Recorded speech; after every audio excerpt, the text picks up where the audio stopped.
Welcome to the Lindsay and Tony podcast, where we talk about spirituality, business, and life experiences. In this podcast, we're bringing our private conversations to you. We believe that it's through discussion, action, and reflection that true change occurs.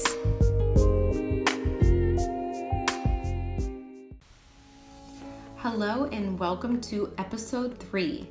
Today we are talking all about money. But before I even tell you what you're going to learn in this episode, I want to remind you that my Unlock Your Psychic Medium online business course is officially open.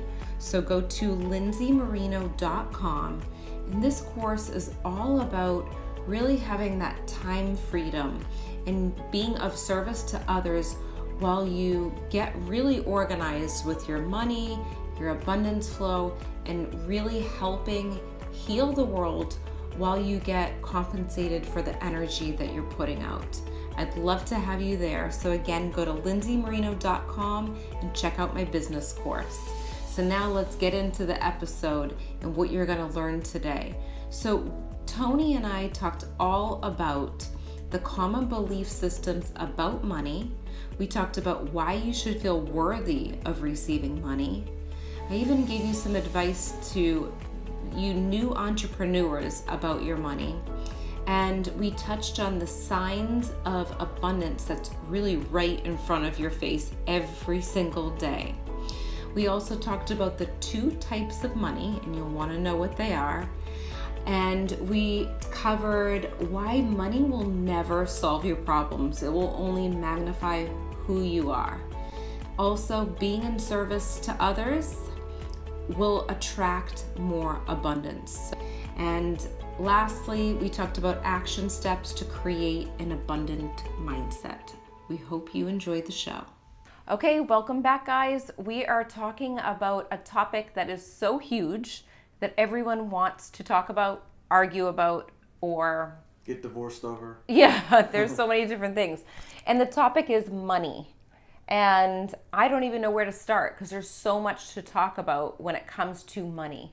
Well, first, I think we should start by defining exactly what money is, because a lot of us grew up in families with parents and aunts and uncles and everybody who surrounded us saying negative things about money, like money is the root of all evil, or the rich people across the street, or the rich people in the neighborhood next to our neighborhood, a lot of them are frauds, and they'll bring up one person that they know who's a fraud. And growing up, you'll hear this over and over and over. So these kids will hear this over and over and over, and then what happens when they're adults? They unconsciously think that money is a bad thing. Yeah. So that actually stops them from ever creating a lot of money, because if they were to create a lot of money, it would mean they're a bad person as well. So first, I think since a lot of us have had that programming growing up, I think we should define what money actually is. So what is it? What is it made of? Yeah. It's a piece of paper, right? Yeah. And I feel like that's the big thing. Like now it's a piece of paper, but back in the old days, it could have been swapping, cattle for wheat or something like that. Like it's changed over time. And I think the big thing to realize is it really is an energy exchange. And you and I drinking this coffee, I could come to you and say, okay, do you have any coffee? I'll give you some tea and swap it out. Yeah. And that's something that we can do. But it is weird because I started to think about it. I thought back to my childhood. As a child, I always thought that money created arguments. And that's just something that, whether it was my perception of what I saw or whatever it was, I felt like it created a lot of arguments. Because that happens a lot. And Yeah. You see a lot with your friends and with your family. And Yeah. with really everybody, most of the people in this world. I know. It does cause a lot of arguments. And like reflecting on it, I started to think of when I was little, I used to save my money and stack it up. I used to have a little piggy bank, and I had little IOUs in there, and people would borrow money from me, and I'd be fine with that because I was in control over that, and I would be all right with people borrowing from me, but I wanted to make my own money. And I remember as a little girl, I used to, well, of course, I sold lemonade like everyone else did, hot chocolate, but I also painted little rocks with nail polish and sat outside and sold them. And it empowered me to create my own sense of money and having that. And it's funny because thinking back, I don't even remember spending my money on anything. It was just a thing that was fun to me, and it was something that was natural for me personally. I really felt as though when I heard arguments about money as a child, I felt stressed out thinking that there was arguments over it. I thought that it was crazy. But now, as I get older, I start to think about the belief system that we all have been programmed with, whether it was, oh, rich people are snobby, or if you have a lot of money, you shouldn't flaunt it, or, all these different things. And I feel like as a spiritual entrepreneur, seeing people feel uncomfortable, either charge for their services or seeing them feel belittled when they do make money off of being of service of people, that's something that I want to talk about and teach about, and we don't have to feel bad about it.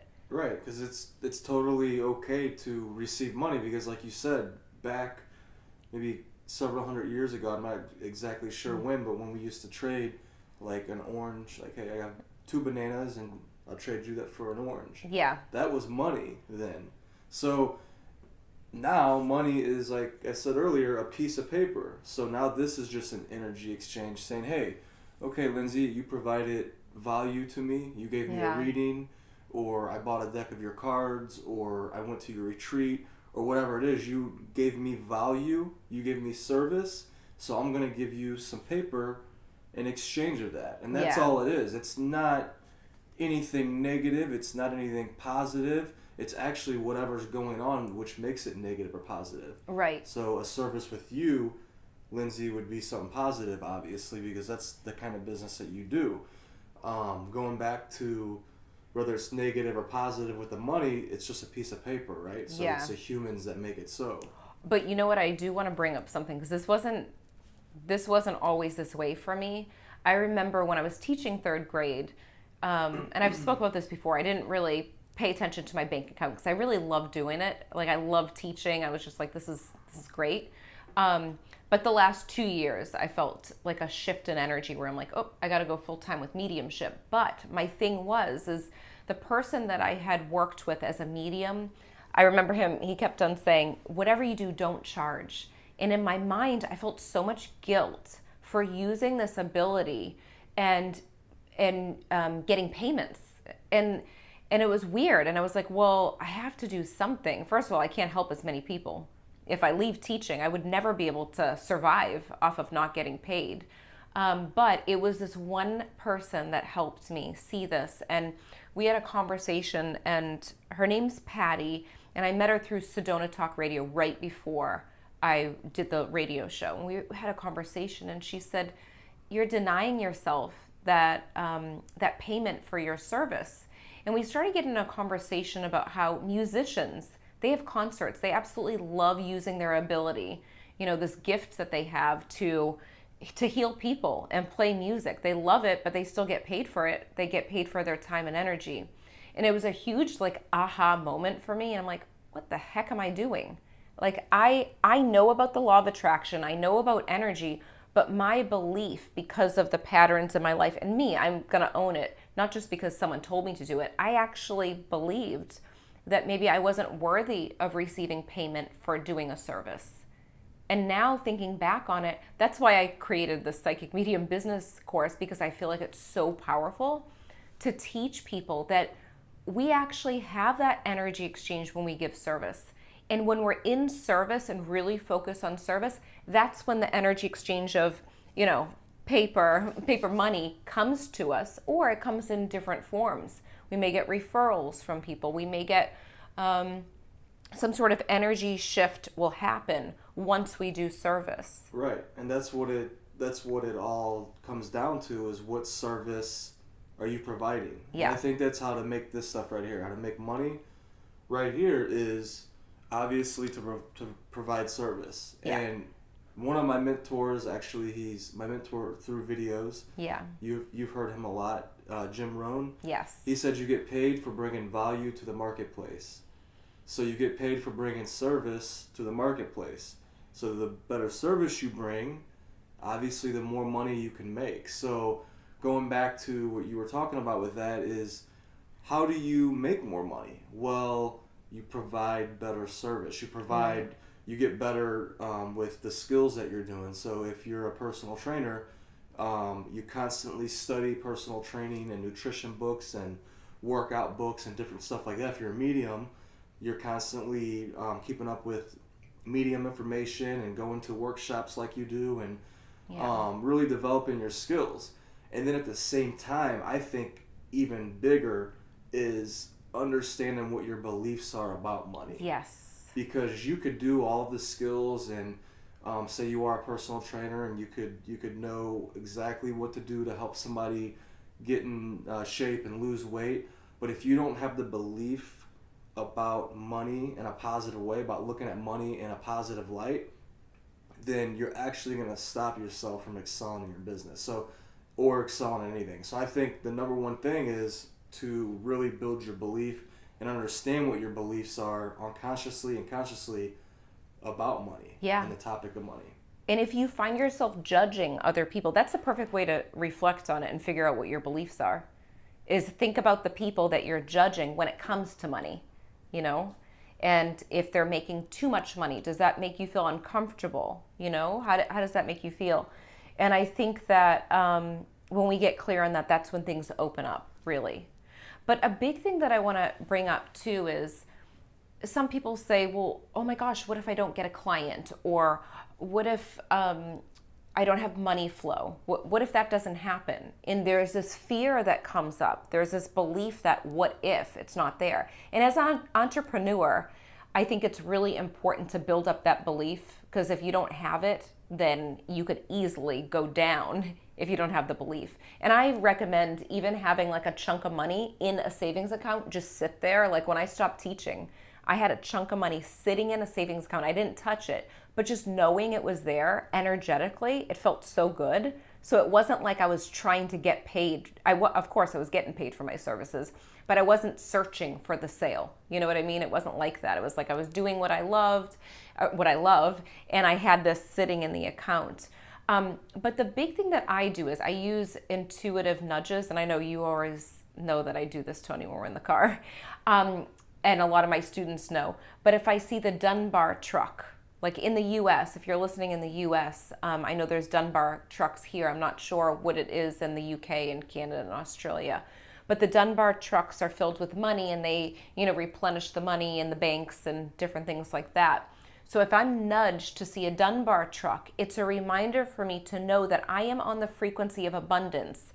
I am right there. If I go outside and I see oranges on the trees, we're in Florida, so we're going to see that. I know I'm being nudged to look and see the abundance that's all around us. Same with flowers. That's another form of abundance, this beauty, this love that's filled within me. I can feel it.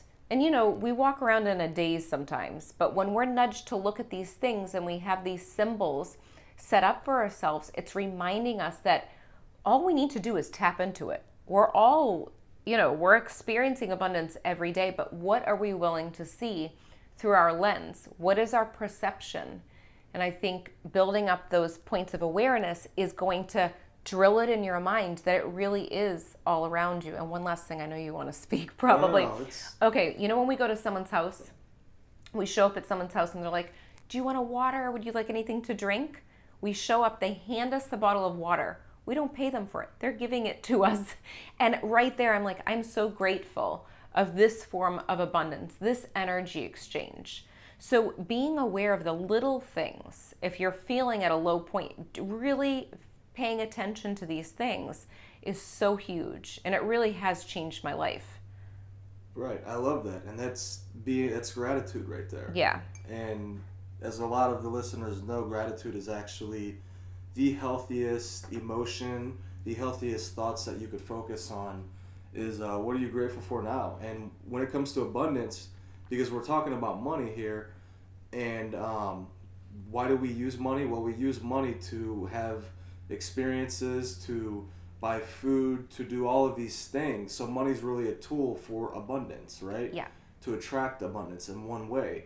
Another way I look at abundance is, like what Lindsay's saying, is when you go to somebody's house and they give you a cup of water and then you're grateful for that cup of water, that's a sign of abundance too. And no matter where you go, if someone offers you to buy your coffee for you or whatever it is, that's abundance as well. And I don't know exactly where I was getting at with this. Yeah, no, But it's just these little pieces. And right. you know what? This reminds me of this conversation, and we've talked about it 1,000 times. First of all, the law of compensation is so powerful. That energy exchange of service, and then you get automatically the universe is going to give you something back.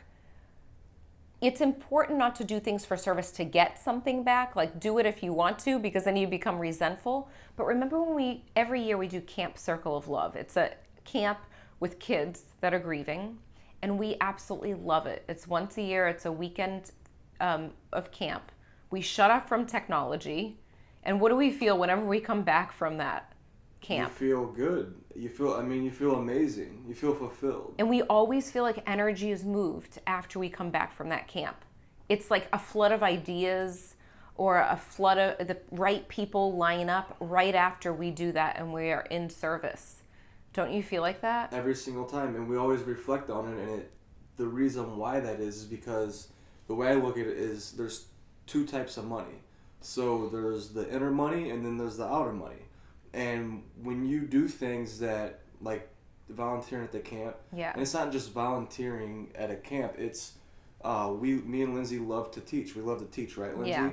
And we love being around kids and really anybody who we could teach and Who will listen? who will listen. Yeah, we just like to talk. So we like to talk about things like, that are meaningful. that can help people. And so at this camp we do that, and that fulfills us in the same way as teaching in the school systems and doing everything like that. It fulfills us. So it gives us that inner money.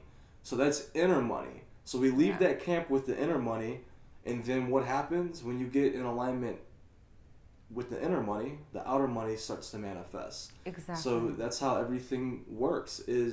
So I would say focus on what gives you the inner money. Yeah. And make sure that you're choosing that as your career and things that you volunteer with, and when you wake up, you're spending time doing things that you love and that fulfill you in that way. I want you to tell them about the story back when, that money equals happiness, First, I want to say that whatever you are in your character, if you're afraid to make money because you don't want to become a bad person or a snobby person, get that out of your head and really focus on whatever your character is without money, it will be magnified with money.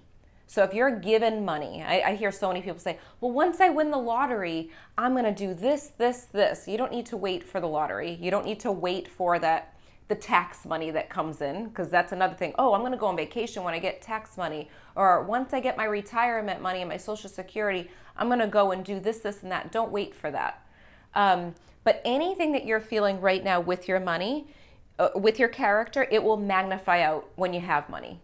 So if you're not feeling great and right now without money, and you somehow get handed money and you don't know how to manage the money when you have a little bit of it, it's just going to magnify. But I feel like it's important to talk about when you have money, your emotions are still going to be there from previous stuff. So if you weren't happy before and then you're handed over a check and you get inheritance or whatever it is, that's not going to change with the money. It's very temporary. The material things will last for like 2 seconds, and then you'll start realizing your mindset isn't where it's supposed to be. But it reminds me of when you told me the story about when you were back in college and you got into the law of attraction and you started doing the lawn care business. Remember all that? And you got the apartment. Right, everything. Share that quick. story, because I feel like, remember how you're like, I didn't know what to do with it. It was like... Yeah, well, you're talking about actually when because I started a lawn care business twice, actually. Oh, okay, yeah. When I was 19, I did it for a year and a half, and then I went away to school for, I think, 2 years, and then came back and started again for a couple more years after that. So the one when I was 19... What happened there was, this was before I knew about the law of attraction. Oh, okay, that was before. But it still worked. It doesn't matter if you know about the law of attraction or you don't. It's always working. So after I learned about the law of attraction, of course I reflected on my life and figured out, wow, that's amazing. So when I was 19, I actually was in Business 101 class. I was in my believe, first year of college, and all of a sudden I got this inspiration that I'm going to start a lawn care business. And I actually walked out. Well, my teacher at the time was actually talking about business and starting a business, obviously, because it was business 101. So I actually, as she was teaching, I walked out of the classroom to call my friend Shane, and I said, "Hey, we're starting a lawn care business together. Are you gonna do it with me?" And he's like, "What?" And then he said yes. He said yes within a couple, maybe probably even 1 minute. I'm sure you're really good at convincing once you believe in it, which I is believed good. in it, and that's the thing. I knew in that moment, and so we did that, and eventually it ended up being just me doing the business full time because my buddy Shane actually had a full-time job and a family and all that. So I ended up doing it. Within 4 months, I had tracked it. Probably, I would say back then, this was probably, back in 2007, it was like a $300,000 house in St. Louis. Yeah. And it was like a 5-bedroom house, huge garage, attracted it for free to live in. So it was from a friend's dad who actually, he saw that I was doing lawn care, and he's like, "Hey, do you want to stay here? And that way you could put all your equipment inside the garage." I'm like, "Sure." So that happened. I ended up attracting a real estate agent or a real estate person that owned like over 100 properties, and he ended up letting me cut some of his properties. And all this stuff happened so quick. And at the time, I didn't understand mindset development. I understood hard work, and I was always about, yeah, I'm going to be successful. But once everything came so easily and so quick, within like 4 or 5 months, I had this house, I had all these yards I was cutting. All this pressure started to build, and I actually took several steps backwards, and I quit the lawn care business. I moved out of the house, and I actually ended up going back to school.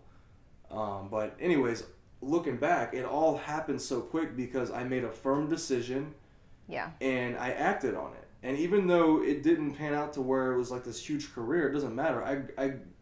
I learned so much from that experience. I learned that when you make a decision and when you have a belief that you're going to do something, you'll attract all of the resources, which is, money, paper, but you also attract people and circumstances to actually make whatever you want to happen, especially if your end outcome is about helping other people. If you're about helping other people and helping this planet grow and be a service to it, the universe loves that, and it'll actually start to send all of the resources to you to make everything happen. And everything starts to be like a serendipity type event. You're like, whoa, where's this coming from? It's always been there.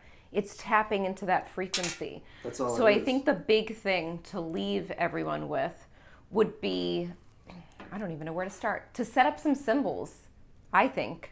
To set up some symbols that you know that abundance is around you, to get it drilled in your head that it is always here without a doubt. Even when you're feeling you don't have faith, it is here. It is available.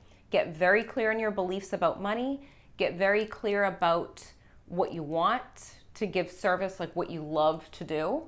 And I believe in setting up symbols. And when my students did it, they started to notice things coming out of nowhere. Symbols like look at the flowers, look at the apple on the tree. Look at the Dunbar truck, and that's my own thing. Right. Like you might have numbers on a clock. Like if you see, like you pick the symbols, write it down, kind of forget about it. Don't go searching for it. But when you're nudged to look up, it's a reminder that you are right there. You're on the frequency. You're okay. There's no time to fear that it's not there, because we have a limitless universe around us filled with so much stuff. Right, definitely. And it starts with, even when you're thinking about let's think about the oxygen that we're breathing. Yeah. That's the most valuable resource that we actually have, and it's free. If oxygen could have a price on it, what would the price be? I know, seriously. It's you can't put a price on it. So when we're breathing in the oxygen, as crazy as it sounds, we need to appreciate the abundance of that. So look at that as money too. Oxygen is money. All this stuff, all the symbols, the apples in the tree, everything that Lindsay was talking about, look at it as abundance. Look at it as money. And the more you start to appreciate that, the more you'll start to get in alignment with receiving more of that. Yes. And actually helping other people receive more of that too. And remember, the 5 people that you spend the most time with, that's what you're going to start picking up on. I forgot to say this in the other episode actually that we had. I don't know how much time we have left, but We got plenty. okay. Well, there is this little this video on YouTube that I could not find for the life of me. I posted up years ago, like probably a couple of years ago, and it's these little dominoes that go like this, and they start so I know some of you listening can't see this, but they go up and down, and little tickers, right? yeah, and there's rows of them. There might have been like, I don't know, 5 rows of 10 in each. And a person will tap each domino at different time periods. And within minutes, all of the dominoes first are going in all different directions at different speeds. But then because they're together, they start in a rhythm going up and down together as a group. And I thought that was a perfect example of when you hang out with people for enough time, and those people that you stick with, you end up vibrating at the same frequency as them. It just naturally happens. And I know you and I are very much like, we care about people. You're always helping people. You love to help people. I like to help the underdogs too, like Tony. But you really have to focus your energy on who you're hanging out with. You can help people and you could be there for them, but to spend a lot of time with people that have the belief system about money or anything else that doesn't align with you, you know, you have to do it in doses. Don't you believe that? Little Definitely, doses. Yeah, there's everything you need a certain amount of to give you satisfaction, and that goes with food, with people that you hang out with, the amount of time. And we all know when you spend too long with somebody, you could feel it. Or when you spend just enough, you feel that also. So absolutely. And lastly, remember, the more money you have is not the more problems. The more you can help other people. There's more people that we can help now that we're in the business world, because we can travel, we can work with different people, we could do the podcast. If I had the same mindset that I had before, thinking, oh, I can't get charged for my ability, then I don't know where I would be. And any of us, if we weren't willing, just like if you're going to go be a hairdresser and you don't get get paid to cut hair, it's just, you got to know that. Think about that. Really think about it. And if you have to listen to this episode over and over again, do that so you can get it in your mind. Right, because that's the thing. And when it comes to surrounding yourself with people, that's the videos you listen to, the podcasts you listen to, the books you read.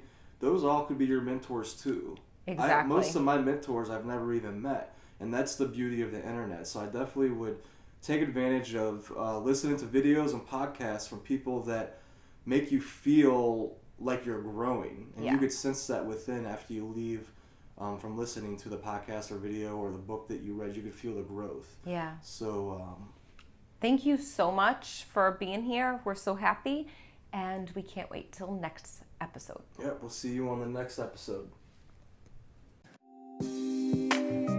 We hope you enjoyed this episode as much as we did. If you liked it, leave a 5-star review on iTunes, and remember, subscribe to our YouTube channel too. If you can think of anyone else that would love this episode, share it with them right now on social media or email. And remember, getting results is a process of learning, applying, and reflecting. Stay consistent and continue to grow every day.